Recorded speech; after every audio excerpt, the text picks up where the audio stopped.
The Southern Cotswolds hold some of the region's oldest and most storied inns places, built beside wide commons, steep valleys, and medieval market squares where travellers once paused between long, uncertain miles.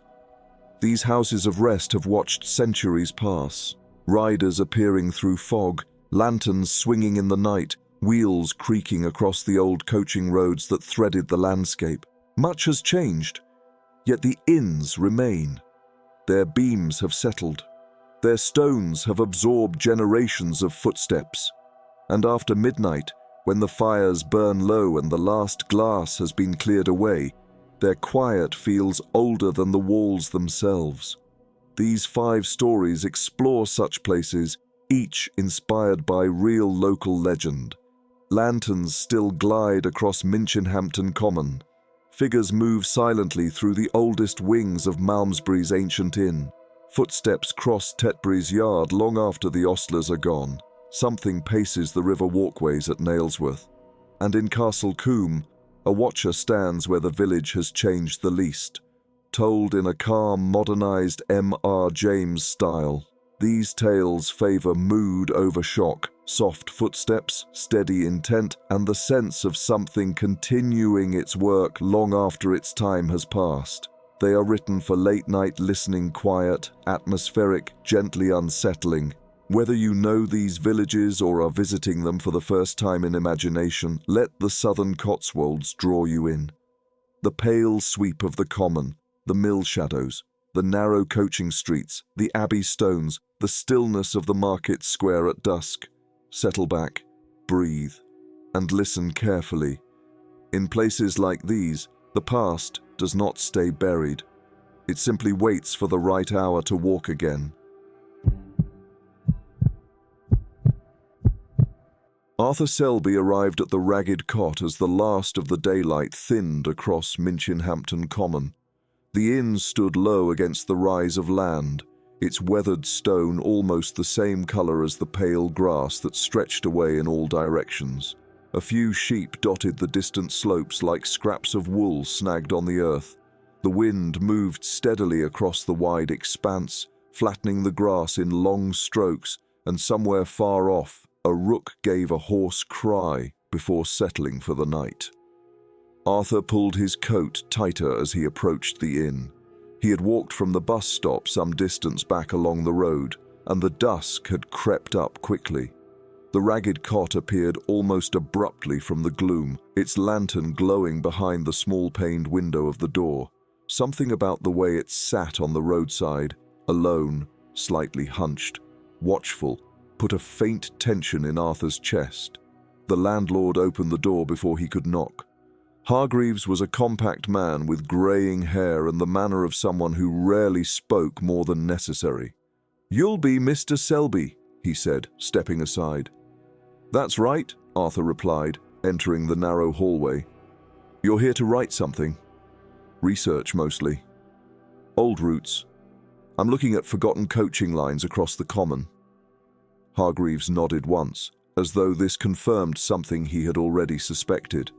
Without further comment, he led Arthur upstairs to a small room overlooking the sweep of the common.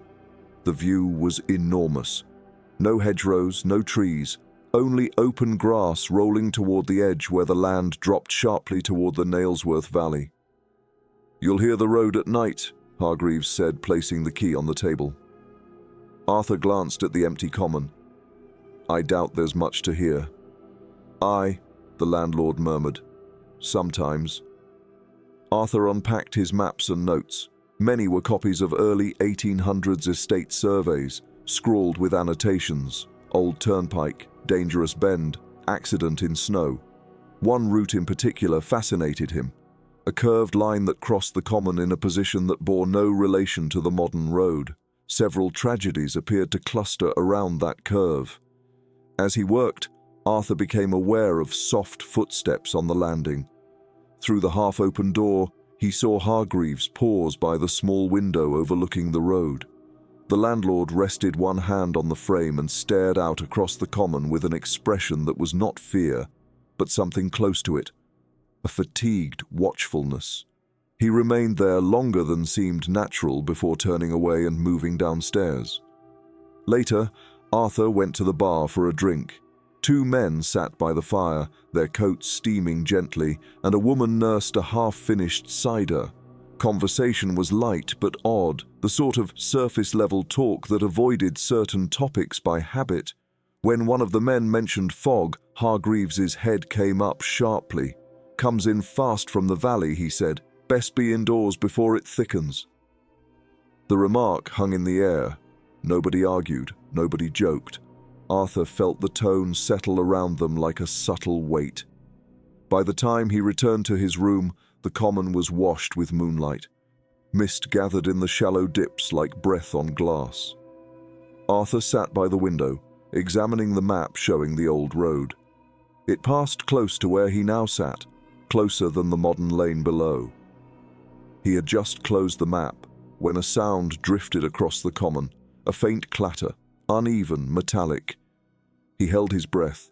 The sound returned, a dull clink of metal on stone accompanied by a soft jolt as though wooden wheels hit a rut. It was unmistakably the movement of something heavy, something with mass, though the common below lay empty. Arthur rose and went to the window. Far across the grass, a small light appeared. It was not the stark white of an LED nor the smooth beam of a torch. It was a lantern, a warm, yellow glow that swayed gently as it moved. The lantern travelled at a slow, measured pace, following a precise curve across the common. Beneath it came more sounds, the steady clop of hooves, the creak of leather harness, the muffled grind of wheels turning over ground that no longer existed.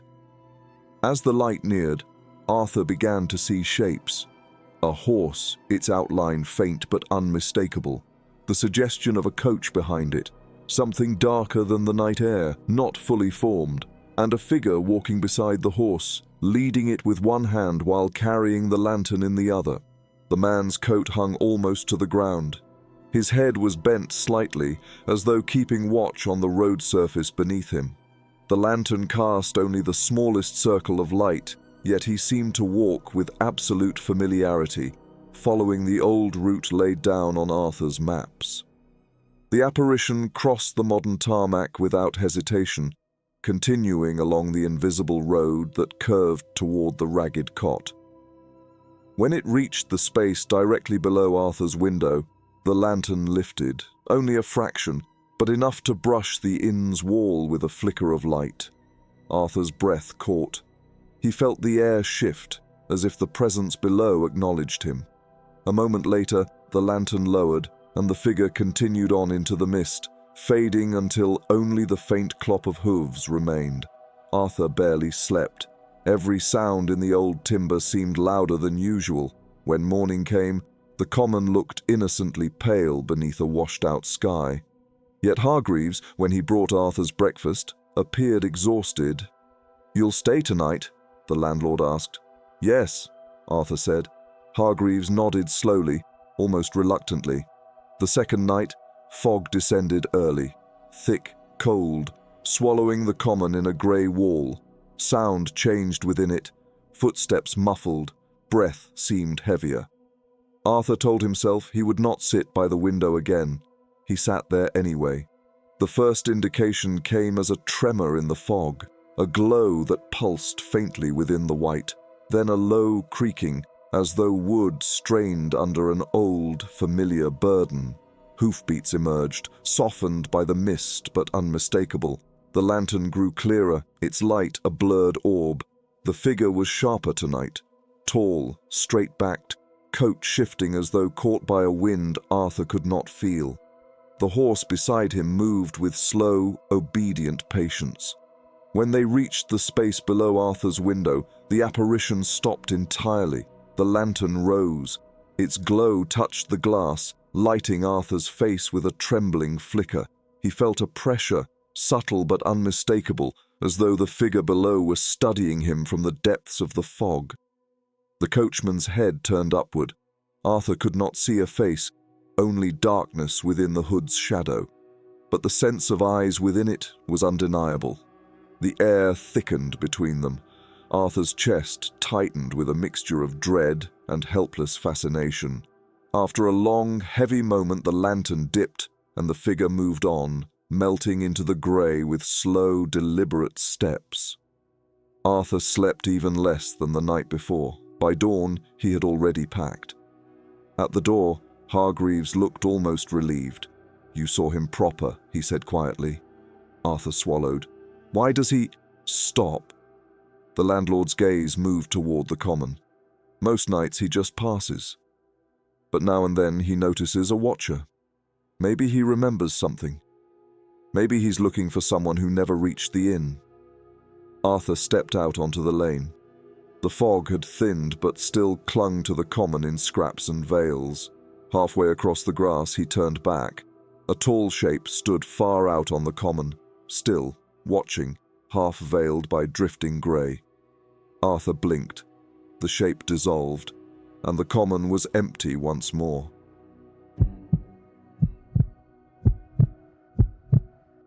Elena Ward arrived at the old bell just as the last of the pale afternoon light thinned behind the abbey. The inn sat close against the ancient stones, its timbered frame leaning slightly as though listening.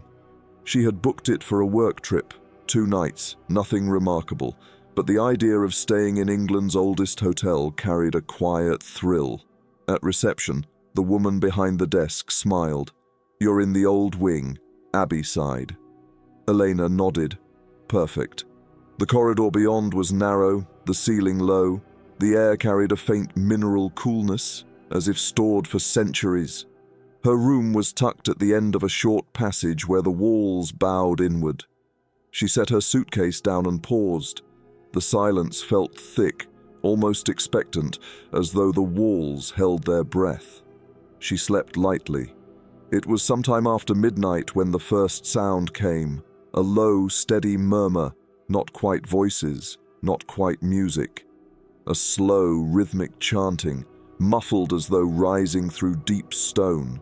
The cadence was patient, old, measured in long exhalations. She held her breath. The sound continued for perhaps half a minute, then faded as if drifting down some unseen hallway that no longer existed. The silence that followed felt heavier, as though something had withdrawn. She slept no more that night. The next evening, restless after a long day under fluorescent lights, Elena wandered the oldest corridor, the one that sloped slightly towards the abbey. Wall lamps glowed in small arches. A shadow lay thickest where the passage bent toward a tall, dark wood door that looked older than the inn itself, as though salvaged from a monastery and fitted here centuries ago. She slowed. The air grew noticeably colder, not a draught, but a deliberate chill, the kind that seemed to settle through bone. From the wall beside the door, a figure stepped out. Elena froze. The figure wore a hooded cloak, the fabric colourless in the dim light. It moved with slow, weighted purpose, head bowed, hands folded into its sleeves. It did not quite touch the floor. Its steps made no sound, as though time itself refused to disturb its path. It paused at the old door, lifted one hand as if reaching for a handle long removed, and then passed straight through it, fading into the panels as if absorbed. The corridor brightened a fraction, not in colour but in presence. Warmth returned. The lamps glowed normally. Elena backed away, pulse hammering. She did not take the long route to dinner again. That night she woke to silence, complete and heavy, the type that settles before something speaks. Then footsteps, slow, soft, just beyond her door. She eased it open a crack. A woman stood at the bend in the corridor, tall, severe, dressed in a plain grey gown. She faced slightly away, offering only the line of her cheek and the fall of her tightly braided hair. One hand hung loose by her side, the other clutched at nothing, as if some candlestick or tool had long since vanished. "Hello?" Elena whispered, ashamed of the tremor in her voice.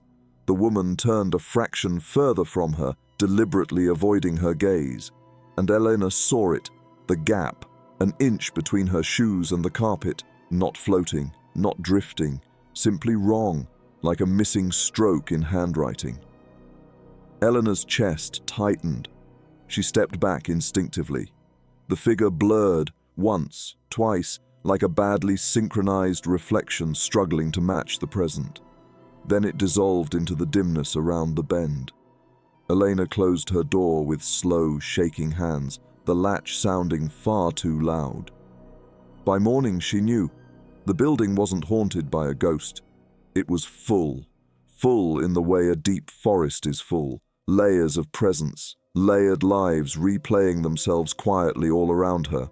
The hallways were not empty. They were crowded with echoes. She tested this theory at breakfast. The dining room's large wall mirror reflected the long windows. As people rose from their tables, their reflections lagged a heartbeat behind, movements out of sync. In that small, unnatural gap between action and mirror image, shapes moved. One shape in particular.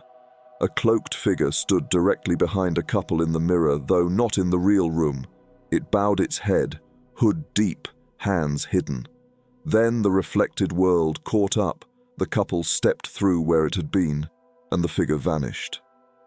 Eleanor spilled coffee across her saucer. The waitress asked softly, "Are you all right? Did you see?" Eleanor began, then stopped. No one else appeared disturbed, just tired, she finished. She avoided the mirror after that. That evening she returned to the old corridor, not out of courage, but because she felt drawn, like a moth pulled along a familiar route. The inn seemed to inhale around her, the air thinning as she walked, the hush deepening. Halfway along the sloped passage, she saw them. Not one ghost, several. A monk in a threadbare robe pacing a small four-step path near the wall. A maid with a candle whose flame gave no light. A stout man in old-fashioned clothes leaning against the wainscot as if catching breath. A taller, indistinct figure gliding from a door that no longer existed to a wall that had once held something. They passed through each other without collision. They did not react to her. They repeated movements endlessly, like grooves worn into the fabric of the place by centuries of memory. Only one reacted. The monk. He paused mid-step. His hood turned, slowly, silently, toward Elena. Inside the cowl there was nothing but void, yet she felt watched with precise and unnerving attention. It felt as though something old and blind was still capable of seeing her. Her throat tightened. After a moment, he resumed his small loop and disappeared neatly into the wall where the old door had stood. Eleanor could hardly breathe as she retreated to her room. The corridor felt narrower now, every shadow too deliberate. She checked out early the next morning. The receptionist smiled at her in the bright, ordinary light of day. "All right in the old wing?" Elena hesitated.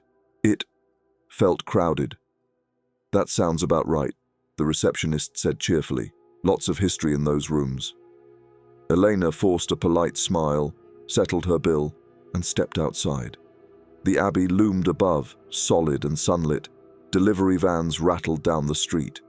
A dog barked. Normal life moved on. She turned for one last glance at the old wing. In the deep, small-paned windows, for the briefest moment she saw them. The monk, the grey woman, the stout man, a taller shadow behind them, all arranged with a strange, solemn quietness, not watching her, not acknowledging her, just present. As though the old bell were continuing its endless, layered murmuring, its centuries of steps and chants and movements, indifferent to the fact that she had walked among them, briefly, as the only living thing to see them all at once. She turned away quickly and did not look back again. Tetbury's Snooty Fox stood warm and bright against the cold evening, its windows glowing over the old marketplace like lanterns hung out for travellers. Inside, the low beams and polished tables gave the impression of a coaching inn that had never quite forgotten its past. Daniel Rowan had come for research, or at least that was the respectable reason. He was writing a piece about Gloucestershire market towns and their architectural quirks, and his publisher insisted Tetbury deserved a full chapter. He found a small table near the fireplace, spread out a few notes, and ordered a late supper.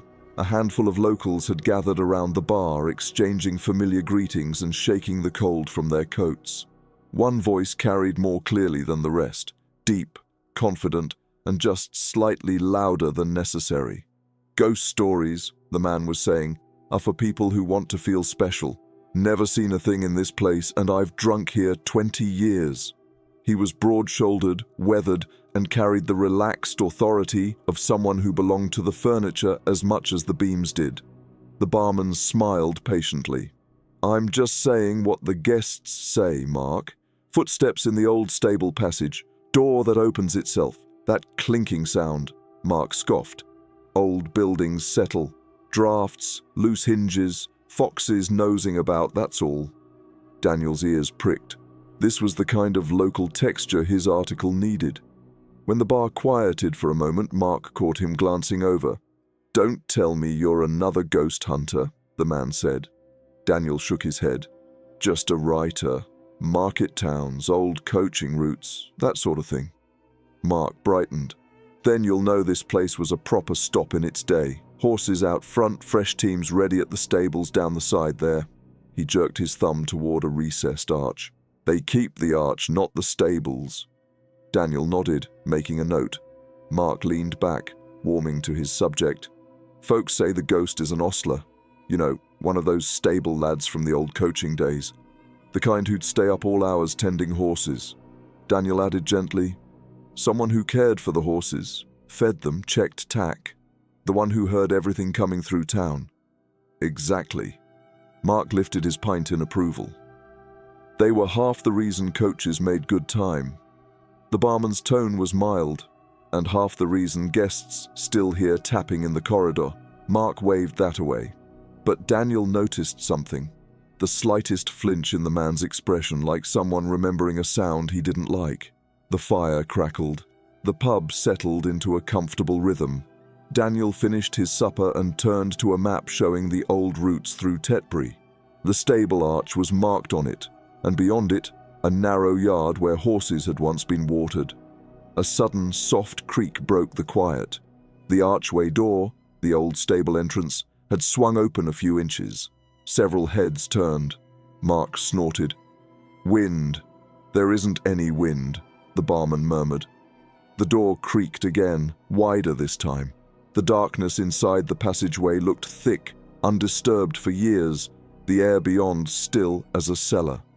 Daniel waited for someone to close it. No one moved. Then the sound came, a deliberate rhythmic clack, clack, clack, like boots crossing uneven stone, not quick, not hurried, measured, steady, approaching. Mark went rigid. Daniel watched, stunned, as the footfalls reached the threshold of the arch. The sound paused, then resumed, crossing into the main bar area, though nothing visible accompanied it. Mark pushed away from the bar stool. "It's nothing." But the words were hollow. A sharp click sounded, a soft, practiced noise made with the tongue. Daniel recognized it instantly, a horse call, the kind an ostler would use to soothe a skittish animal. Mark's face drained of color. "Mark?" the barman asked quietly. Mark swallowed, but no sound came out. Daniel understood then. This wasn't new to the man, not entirely. His bravado had been armor, but the crack had always been there. The footsteps stopped just behind Mark's chair. The whole pub fell silent. Daniel felt the air shift, a slight change in pressure, as though someone had stepped between them and the fire. Mark whispered, hoarse, "No, not again." His pint glass rattled in his hand. Daniel turned his head very slowly, heart thudding, expecting a figure to materialize. Nothing appeared, but the atmosphere thickened, as if a presence stood close enough to lean across Mark's shoulder. Another click, soft, coaxing, familiar. Mark jerked violently, knocking over his chair. "No!" he shouted, stumbling backwards. The sound stopped instantly. Daniel stood too, instinctively stepping between Mark and the archway, unsure what good it would do. Mark backed toward the door, hands shaking. The barman stepped around the counter, concern etched across his face. "Mark, steady on. You all right?" Mark pointed a trembling hand at the empty air where the footsteps had stopped. "He followed me," he whispered. "All those years. The tapping in the back hall. The boots I pretended I didn't hear. I said I didn't believe in him, but he knows me. He knows I lied." Daniel felt the hair rise along his arms. "Let's get you outside," the barman said gently. But as Mark reached the doorway, a final, quiet bootfall landed behind him. A single step, purposeful and patient. Mark froze. For a heartbeat, the pub felt suspended, the air held in a strange balance. Then the presence withdrew, thinning out like breath on a cold window pane. The door to the old arch creaked shut, the latch clicking softly into place. The room exhaled. The barman guided Mark outside, and Daniel stood motionless for several seconds, listening to the silence that followed. Only the fire crackled. Only his own pulse sounded in his ears. When he finally sat again, Daniel found his hands slightly unsteady. He looked toward the darkened stable arch, but it appeared as it had before, just an old piece of architecture, an echo of Tetbury's coaching days. And yet, somewhere beyond its black mouth, in the residual stillness of the Snooty Fox, Daniel thought he heard, not a footstep, not a whisper, but the faint jingle of metal on leather, as if someone were checking tack in a stable that no longer existed. The sound faded, and the building settled. Daniel closed his notebook slowly.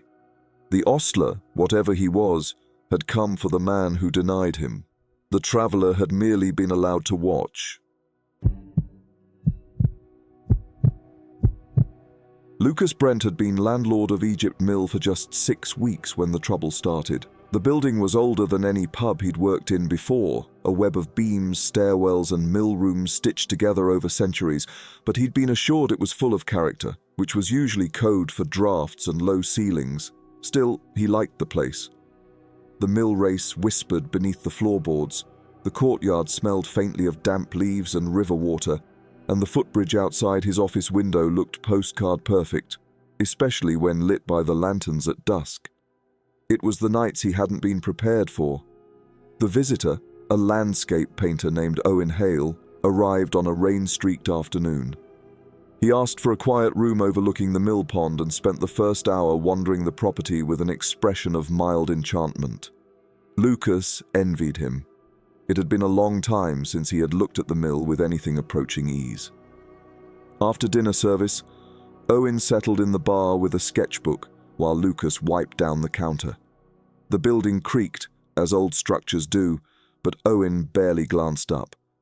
Lucas, by contrast, flinched at each sound. He hoped the visitor hadn't noticed. He had. "Beautiful place," Owen said gently. Lucas attempted a smile. "It is, most of the time." Owen hesitated, then asked, "And the other times?" Lucas busied himself with the glasses, but after a minute he said, "You're an artist. You notice things. If you hear anything odd tonight, just let me know, all right?" Owen nodded, though he wasn't sure what counted as odd in a mill built before the English Civil War. He found out soon enough. Just after midnight, Owen was sketching by the window when he heard footsteps on the wooden walkway outside. Not hurried, not hesitant. A steady, measured tread. Someone crossing the footbridge. The walkway was directly below his room. He could hear the slight give of each plank. He leaned to look out. Nobody there. But the footsteps continued, crossing the length of the bridge, then turning, then pausing at the far end. Another step, then another, as though a person were inspecting the bridge plank by plank. Owen waited for the sound to stop. It didn't. It moved away from the bridge and toward the mill's old machinery corridor, where no guest had any business being at this hour.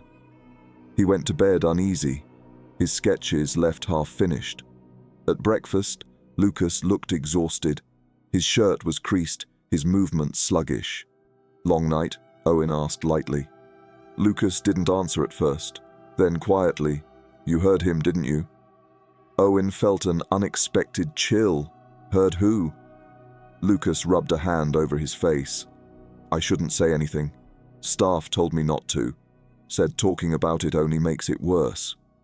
Owen waited. Finally, Lucas said, "There's someone who walks the mill at night. Always the same route. Down the bridge, along the old wheel corridor, up the back stairs, across the landing, then back again. A circuit, a routine.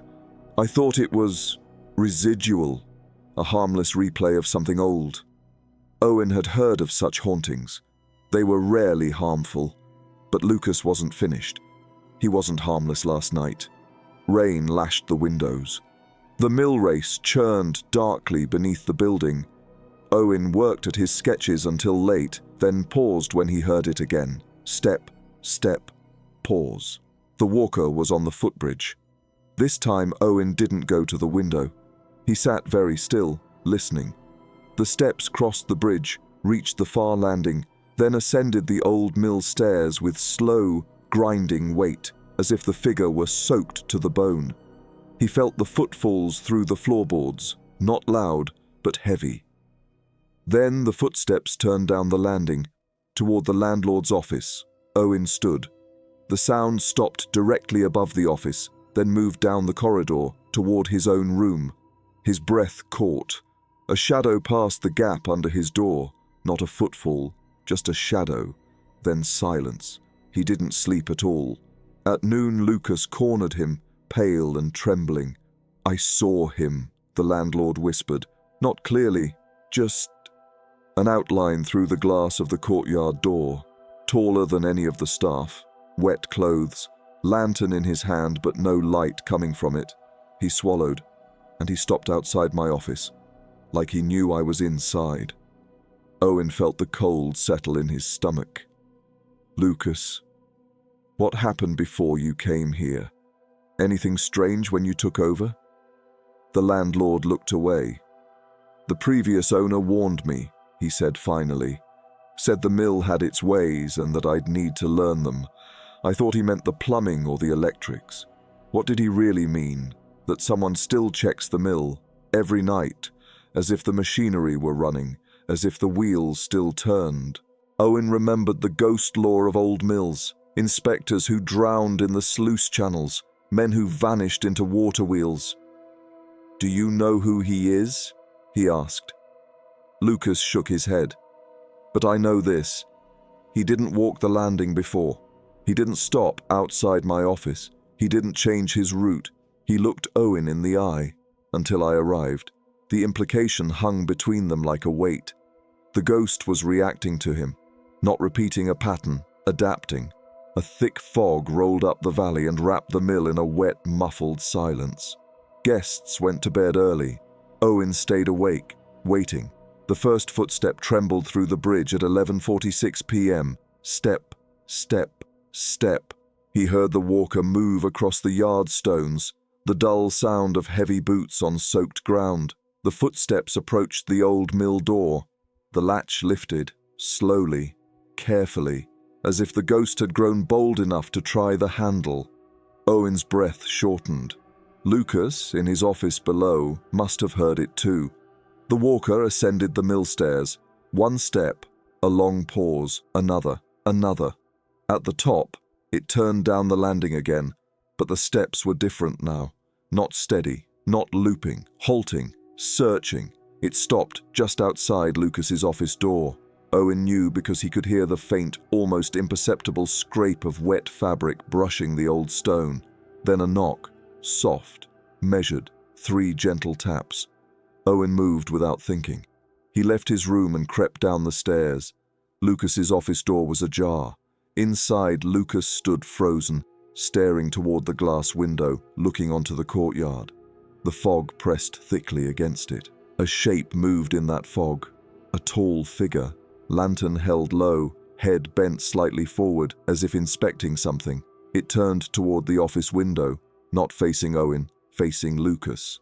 The lantern lifted a fraction, and though no light shone from it, a thin, unnatural glow washed across the landlord's face, not yellow, not warm, but coldly pale. Lucas gasped. The figure leaned closer, not attacking, not touching, just looking, studying him, as though assessing a fault in machinery. Owen shouted, or thought he did. The sound came out thin and useless. The figure turned toward him next. Nothing moved, but the fog thickened, darkening, as if the ghost's attention were enough to change the air. Then, abruptly, the sound of the wheel, just once, a deep, grinding churn from the mill race, as though the massive water wheel had turned under invisible force. Lucas cried out. When Owen looked again, the figure had vanished. In the morning, Lucas handed Owen a bill for his stay. "I'm closing early for refurbishment," he said, voice thin. Owen didn't argue. As he crossed the courtyard with his luggage, he paused on the footbridge. The water beneath was glass still, the wheel inert, the building quiet. But on one of the planks, he saw a wet footprint, just one, pointing toward the landlord's office. When he looked back, Lucas stood at the mill door, pale, watching him go. And behind the landlord, through the dim interior, Owen thought he saw the faintest suggestion of a tall figure at the far end of the corridor, silent, waiting, patient, still doing his rounds, still inspecting, now with someone new to watch. James Hatherley arrived in Castle Combe as the last of the afternoon light softened the honeyed stone cottages. The village lay cupped in its valley, still and self-contained, as though it had drifted loose from time. Crossing the narrow bridge and passing beneath the old arch, he saw the market cross ahead, a weathered, almost tooth-like structure anchoring the square. Beside it sat the Castle Inn, low-roofed, warm light pooling behind the leaded windows. Inside, beams sagged with age, the ceilings creaked politely, and the air smelled of old wood and the small, constant fire in the grate. A few walkers lingered over empty plates. At reception, a neat, bright-eyed woman slid him a key. "Room 4, Mr. Hatherley. Looks onto the square." "Perfect," he said. Another guest appeared. A woman in her 30s, tired-eyed, scarf still looped from her journey. She asked for a room change, voice low and uncertain. "Sorry," the receptionist said. "We're full." She nodded ruefully toward James. The woman gave him a small nod before disappearing upstairs. "That's Ms. Green," the receptionist murmured. "Laura, here for a walking break," she said. Room 4 overlooked the market cross so closely James could almost imagine stepping out onto its stone ledges. He unpacked, washed, and went down for dinner. The bar was quiet. Laura Green sat with a guidebook open but unread, glancing often toward the window as if expecting something to move outside. "You picked a good time to come," the receptionist told James as she set down his meal. "Not too busy, less like a film set. It's almost too neat," he said. She smiled. "Some people find the square intense at night. The market cross can look as if it remembers more than it wants to." The remark stayed with him. When Laura rose to pay, the receptionist asked, "All right in room 3? Laura hesitated. "Yes. The window looks straight out at the cross. Silly of me. I'll get used to it." Later, before bed, James stood at his own window. The square lay in quiet darkness, the single street lamp barely reaching the cross. And there, at its base, stood a figure, tall, slightly stooped, shoulders wrapped in what looked like a heavy coat, head bowed, face unlit. It didn't move. It simply watched the front of the Castle Inn, aligned squarely with its entrance. He blinked, drew the curtain aside again. The figure was gone.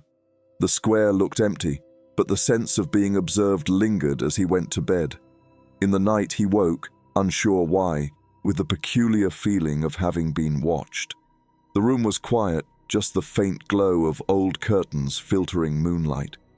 He resisted checking the window and eventually drifted back to sleep. Morning dissolved the unease. The village looked harmless in the pale sun. James spent the day sketching the surrounding paths. He returned mud-splashed and content, and found Laura reaching the inn at the same time. "Nice day for it," he said. "It would be," she replied, "if every time I saw the square, I didn't feel the cross was positioned." Positioned. As if wherever you stand, it sees you first. He offered no opinion. Her worry echoed too closely his own experience. That night, she lingered in the bar, clearly reluctant to go upstairs. When they reached the landing together, she asked suddenly, "Do you hear people out there at night?" "I heard nothing," he said. She nodded, unconvinced, and retreated into her room. James went straight to the window. The cross sat alone in the lamplight. Then something shifted beneath the archway leading to the bridge. The figure stood there now, half in shadow, closer than before, facing the inn door, absolutely still. The watcher was waiting. He let the curtain fall. From next door came the click of Laura's lamp switching off. James lay awake, listening for footsteps. None came. The next morning, Laura avoided the square with almost comical precision, hugging the building line whenever she crossed it. At breakfast, she sat with her back to the window. "All right in room 3 now?" the receptionist asked gently. Laura smiled thinly. "These old places. The way the windows look out." That evening, James took a slow circuit of the square before returning inside. He glanced up at the inn. Room 4's curtains were half drawn. Room 3's were open. Laura stood there, staring down at the cross with tense concentration, as though waiting for confirmation of something she dreaded to see. He lifted a hand. She didn't notice. He looked back at the cross and froze. The figure stood just beside it, no longer at the center of the square, but near the inn wall, head tilted upward toward room 3. The progression was unmistakable. He went inside without waving again. That night he woke to a faint scuffing sound. Not loud, just enough to tug him into alertness. The inn's timbers settled and then a pause. A board creaked outside in the corridor. Another. Then the soft displacement of air as something moved down the landing. A shadow swept under his door, stretched, slowed, then halted outside room 3. A faint, deliberate testing of a handle. Not rattling, not forcing, just trying. Laura didn't cry out. No chair scraped. Nothing happened except the slow, unnerving press of the latch, and then silence. Eventually, the shadow withdrew. In the morning on the stairs, Laura looked hollow. "Do you ever feel," she said, "that someone walked outside your door all night, and you heard only the smallest part of it?" "Yes," James said quietly. She gave a weak laugh. "I'm leaving tomorrow. I put a chair under the handle. That helped." He doubted it had. On his final night, James sat in the dark by the window. The village settled. Cottage windows dimmed. The lone street lamp pooled its thin light onto the cross. Then the figure was simply there, almost touching the inn wall beneath the windows of rooms 3 and 4, watching. The landing creaked. A shadow slid past his door again, straight to room 3. The handle pressed down. For a long moment, the latch held, then the shadow withdrew. Morning came grey and ordinary. Laura was gone. "Caught the early bus," the receptionist said. James stepped outside. The square was empty, but as the taxi climbed the hill, he looked back, in the rearview mirror, for a single heartbeat. A shape aligned with the front of the inn, head tilted upward, studying a window no longer occupied, not looking at him, waiting for someone else. As our journey through the inns of the Southern Cotswolds draws to a close, we return to the quiet stillness of the night, to the soft creak of settling floorboards, the distant call of owls hunting across dark fields, and the slow hush that lies over these old towns once the lights are lowered. Across Minchinhampton Common, through the crooked lanes of Malmesbury, along the old coaching roads of Tetbury, and past the mill streams of Nailsworth, each place has shown us a glimpse of something older than memory, something that lingers just behind the lamplight, moving at its own steady pace. Some ghosts repeat their paths without noticing the living. Others notice all too well, and some, like those at the Old Bell or Castle Inn, gather in the quiet places, their moments worn into the very grain of the walls. The Southern Cotswolds has always been a land shaped by travellers, coachmen crossing the high commons, merchants resting beneath market arches, millworkers walking home through the valley dusk. Those lives have left traces, soft impressions on the places they inhabited, and in these ancient inns, the past still leans close enough to brush against. If you've felt a presence in the dark tonight, a footstep that wasn't yours, a voice just below hearing, perhaps it was only the settling of the house, or perhaps it was one of the echoes we've met along the way, continuing their silent rounds. For now, rest easy. Let the quiet of these old rooms settle around you. Let the last embers of the fire fade, and when sleep comes, may the ghosts keep to their paths and leave you gently undisturbed until morning. Thank you for joining me on this journey. Good night. Please subscribe to this channel to be alerted to the next episode of Ghosts of the Cotswolds.